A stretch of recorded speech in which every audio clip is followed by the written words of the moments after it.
How to pay with gift card on Shein app. So let's get started. Firstly, download or open the Shein app on your smartphone and make sure you are logged into your Shein account. Once logged in, simply browse through the store and add your desired items to the cart. You can see various options available there. But if you already have added your desired items to the cart, then tap on the cart icon to view your selected items at the bottom. Now review your cart and simply tap on the item you want and tap on the checkout option available in the bottom right corner of your screen and navigate to the payment section.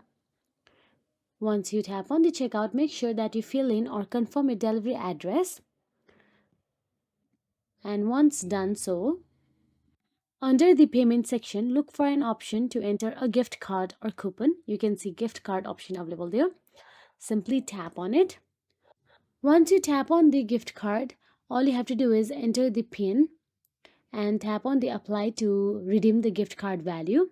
If the gift card balance covers the full amount, you can confirm the order. If there is remaining balance, then select an additional payment method and confirm it. So that is it. If you found this video helpful, please like, share and subscribe, and thank you so much for watching.